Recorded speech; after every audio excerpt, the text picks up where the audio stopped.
மகர ராசி நண்பர்களுக்கு லாபம் உண்டு. இன்னைக்கு வேணா பாருங்களேன், நீங்க நினைச்சதெல்லாம் நடக்கும். இன்ட்யூஷன் பயங்கரமா வேலை செய்யும். பல நேரங்களில் பார்த்துட்டு நம்மளுக்கு ஒரு புது சக்தி வந்துருத்தோ அப்படிங்கிற ஒரு எண்ணங்கள்லாம் தோண ஆரம்பிக்கும். மெடிடேஷன், தியானம், பிராணாயாமம், எக்ஸசைஸ், உடம்பு ஆரோக்கியமாக வச்சுக்கிறது போன்ற பல்வேறு முயற்சிகளை நீங்கள் எடுத்து திருப்தியாக இருப்பீங்க. அரசியல் இருக்கிறவங்களுக்கு அதை பற்றிய செய்திகளும் அதை பற்றிய நாலேஜும் அதை பற்றி மற்றவங்ககிட்ட பகிர்ந்துக்கிறது, மற்றவங்களுடைய தாட் ப்ராசஸில் என்ன இருக்குங்கிறத தெரிந்துக்கிறதுல ரொம்ப ஆர்வமாக இருக்கக்கூடிய நாளாக இருக்கும். இன்விடேஷன் வரும்.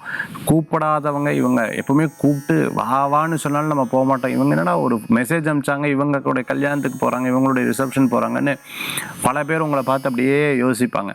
எப்பவுமே திடீர்னு ஒரு அதிர்ச்சி கொடுக்கறதுல உங்களுக்கு ஒரு பெரிய சஸ்பென்ஸ் கொடுக்கறதுல உங்களுக்கு ஒரு பெரிய சந்தோஷத்தை இருக்கக்கூடியதாக இருக்கும். அதே மாதிரி நகைச்சுவையான நபர்கள்ட்ட நகைச்சுவையாகவும், கோபமாக பேசுகிற நபர்கள்ட்ட சீரியஸாகவும், அதேமாதிரி குழப்பம் இருக்கிற நபர்கள்ட்ட அவங்களுடைய புத்திக்கு தகுந்தாப்புல பேசக்கூடிய குணாதிசயம் உங்களுக்கு கண்டிப்பாக இருக்கும். ஃபேன்சி ஸ்டோர், மெடிக்கல் ஷாப் வச்சுட்டு இருக்கிறவங்க, மெடிக்கல் ரெப்பாக இருந்துட்டு இருக்கிறவங்களுக்கு, ஹாஸ்பிட்டல் நடத்திட்டு இருக்கிறவங்க, கிளினிக் நடத்திட்டு இருக்கிறவங்களுக்கு, சர்ஜனாக இருந்துட்டு இருக்கிறவங்களுக்கு அனுகூல்யம் தேடி வரும். மகர ராசி நண்பர்கள் கூடிய சீக்கிரம் ஒரு எதிர்பார்ப்பை மீறி ஒரு விஷயத்தை செயல்படுவீங்க. அது உங்களுக்கு வெற்றியை தரக்கூடியதாக இருக்கும். இன்றைய தினத்தில் வழிபடக்கூடிய தெய்வம் ஆஞ்சநேயர் வழிபாடு வெற்றி வழிபாடு.